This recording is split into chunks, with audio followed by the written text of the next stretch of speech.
আওয়ামী লীগের রাজনীতি বা যে ঘোষিত কর্মসূচি এবং সেটা নিয়ে সরকারের যে অবস্থান সেটা আপনারা স্পষ্ট করেছেন।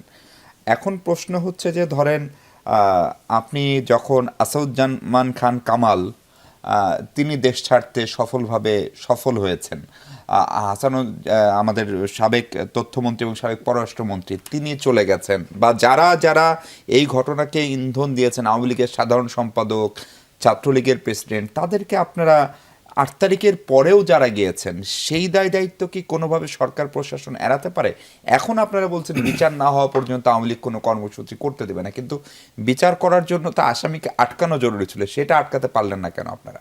ধন্যবাদ আপনাকে। প্রথম কথা, আপনি যার উদাহরণ দিয়েছেন আসাদুজ্জামান খান কামাল, উনি নিজেই বলেছেন যে উনি ৭ই আগস্ট পালিয়েছেন। জি, ৭ই আগস্ট বর্তমান অন্তর্বর্তীকালীন সরকার দায়িত্ব নেয়নি। যারা পালিয়েছেন এদের বেশিরভাগই আসলে পালিয়েছেন ঠিক ৫ই আগস্ট পরবর্তী ৫ থেকে ৮-এর মধ্যে, যে সময় আসলে বাংলাদেশে কোনো সরকার ছিল না।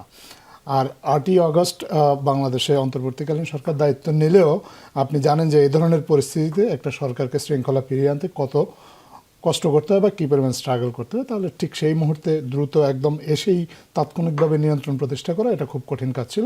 সেটা হয়তো কিছু কিছু ক্ষেত্রে সেটার ব্যত্যয় ঘটেছে, কিন্তু তার পরবর্তীকালে সরকারের পক্ষ থেকে এই ধরনের যারা অপরাধের দায়ে অভিযুক্ত এবং তাদেরকে যেখানেই পাওয়া গেছে সেখানে তাদেরকে সরকারের দিক থেকে বা আইনশৃঙ্খলা রক্ষা বাহিনীর দিক থেকে কোনো ধরনের কোনো ছাড় দেওয়া হয়নি বলে আমরা বিশ্বাস করি, এবং ছাড় দেওয়া হয়নি। এবং যার বড় প্রমাণ আপনি দেখবেন যে এখন অনেককেই কিন্তু এর মধ্যে বিচারের মুখোমুখি করা গেছে, যারা গণহত্যা সহ নানা ধরনের দুর্নীতি, অপকর্ম ইত্যাদির দায়ে অভিযুক্ত। আমি একটা পয়েন্ট একটু আপার সাথে একটু বলতে চাই। উনি একটু আগে বলেছেন যে লক্ষ লক্ষ ছাত্রছাত্রী আসলে পরীক্ষা দিতে পারছে না, পড়ালেখা করতে পারছে না। এই অভিযোগটা আমি মনে করি না সঠিক এই কারণে যে আসলে উনি তো এখনকার কথা না, এটা আপনারটা তো সকল বাস্তবতাই বলছি আমি, সকল বাস্তবতা। উনি তো ঢাকা বিশ্ববিদ্যালয়ের শিক্ষক। ওনার পরীক্ষার কেন্দ্রে যদি উনি দেখেন ঠিক কতজন অনুপস্থিত আছে, যারা ক্রিমিনাল অ্যাক্টিভিটিজের সাথে জড়িত ছিল তারাই পালিয়ে বেড়াচ্ছেন। যাদের বিরুদ্ধে কোনো ক্রিমিনাল অভিযোগ নেই, তাদের কোনো রাজনৈতিক পরিচয়, এগুলো কোনো কিছু দেখা হচ্ছে না। আর ছাত্রলীগ নামে একটা সংগঠন যেটাকে বর্তমান অন্তর্বর্তীকালীন সরকার নিষিদ্ধ করেছে, সেই সংগঠনের কার্যকলাপ সম্পর্কে আপনারা কিন্তু সবাই অবহিত আছেন। এবং এই যে জুলাই বিপ্লবের যে সূচনা, জুলাই বিপ্লব যে আসলে বিপ্লবটা যেভাবে শুরু হলো, যে এইটা সাংঘর্ষিক রূপ নিয়েছে কিন্তু প্রথমত ছাত্রলীগের অপকর্মের জন্য। এই অপকর্মের সাথে যারা জড়িত, এখন এদেরকে প্রথমত ছাত্র বলবেন কিনা সেটা নিয়ে একটা ডিবেট করার সুযোগ আছে। তারপর যদি তারা ছাত্র হয়ে থাকে তাহলেও তো তাদের অপকর্মের দায় থেকে তারা বাঁচতে পারেন না। মানে আপনার বক্তব্য হচ্ছে ছাত্রলীগের সদস্য যারা, তাদের পরীক্ষা দেওয়ার অধিকার নেই? না, আমি সেটা বলিনি। আমি বলেছি যাদের বিরুদ্ধে ক্রিমিনাল অভিযোগ আছে তাদের আগে তাদের এই ক্রিমিনাল চার্জটা ফেস করতে হবে। এটাই স্বাভাবিক, এটাই দেশের আইন। এটা আপনি ছাত্রলীগের সদস্য হলেই তো। তাহলে আমি একটু আজাদ ভাইয়ের সাথে বলি, যেহেতু আমি ক্লাসের শিক্ষক, আমি একটু বলি। জি বলেন।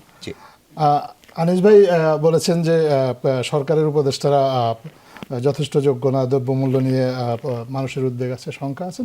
পাশাপাশি উনি কিন্তু আবার একটা কথা বলেছেন যে মানুষ কথা বলতে পারছে না, সাংবাদিকরা আতঙ্কে আছেন। তা আমি তো উনি যখন সরকারের সমালোচনা করছেন, আমি কিন্তু ওনার ভিতরে কোনো আতঙ্কের ছাপ দেখিনি। উনি যথেষ্ট সাবলীলভাবেই সরকারকে সমালোচনা করেছেন। আমি বিশ্বাস করি যে সরকার যদি সমালোচনাযোগ্য কোনো কাজ করে, সবাই everybody is welcome to criticise the government. এখানে আতঙ্ক বা ভয় ভীতির কোনো কারণ নাই।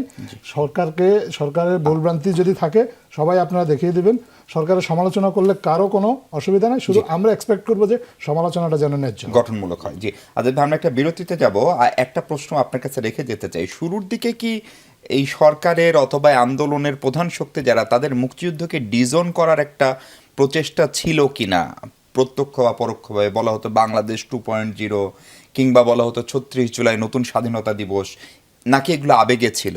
এই আবেগটাকে কোনো রাজনৈতিক দল সফলভাবে অপব্যবহারের চেষ্টাও খানিকটা করেছিল কিনা, এবং সেখান থেকে এখন আমরা বিশেষ করে সরকারের সঙ্গে সংশ্লিষ্ট যারা, তারা আবার পিছু হটে 71কে অবিকৃত রেখে 24কে গৌরবান্বিত করার যে প্রচেষ্টা, সেটা অনেক পরে শুরু করলাম কিনা সেই প্রসঙ্গে কথা বলবো আমরা। মুক্তিযুদ্ধ নিয়ে কি অন্তর্বর্তী সরকার, অথবা সরকার না বলে যদি আরও স্পেসিফিক করে বলি, সরকারের ছাত্র উপদেষ্টা যারা আমাদের, বিশেষ করে মাহফুজ আলম, নাহিদ এবং আসিফ, তাদের এক ধরনের যেহেতু তারা তরুণ অথবা তারা মুক্তিযুদ্ধ দেখেননি অথবা মুক্তিযুদ্ধ নিয়ে আওয়ামী লীগ যে ধরনের একটা বয়ান হাজির করেছিল সেসব কারণে কি তারা মুক্তিযুদ্ধকে অস্বীকার করার একটা প্রবণতা ছিল এবং সেখান থেকে কি এখন সরকার বা তারা ফেরত আসছে? প্রথম কথা হলো বাংলাদেশের মুক্তিযুদ্ধ নিয়ে আসলে বিতর্ক করার সুযোগ নেই। মুক্তিযুদ্ধ একটা অবিসংবাদিত বিষয়, এটা চিরন্তন বাংলাদেশের অস্তিত্বের সাথে এটা সম্পর্কিত। এটাকে মেনে নিয়ে প্রত্যেক বাংলাদেশিকে বাংলাদেশে রাজনীতি বলেন বা যাই করেন সেটা করতে হবে। আর দ্বিতীয়, আপনি যে কথাটা বলছেন, আমি কিন্তু আসলে এরকম কখনো দেখিনি যে তারা মুক্তিযুদ্ধকে অস্বীকার করেছে।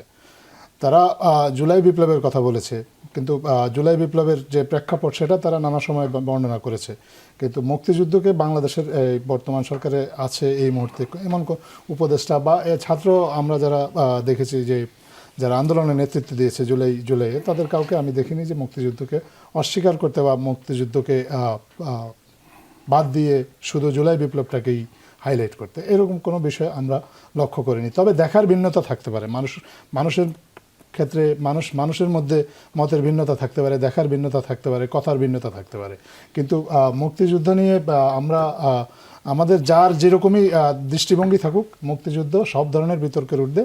এটা নিয়ে আসলে বাংলাদেশ 2.0 বা 36 জুলাই নতুন স্বাধীনতা দিবস, এগুলো তো বাস্তবতা, এগুলো তো আর আপনার অস্বীকার করার কিছু নাই। বাংলাদেশে মুক্তিযুদ্ধের পরবর্তীতে মুক্তিযুদ্ধের যে স্পিরিটটা, সেটা তো বিভিন্ন সময় লঙ্ঘিত হয়েছে বিভিন্ন মানুষ দ্বারা লঙ্ঘিত হওয়ার কারণেই কিন্তু বাংলাদেশে বেশ কিছু গণ আন্দোলন হয়েছে এবং কয়েকটা সফল গণ আন্দোলন হয়েছে। 90-এ আমরা দেখেছি, 24-এ দেখেছি।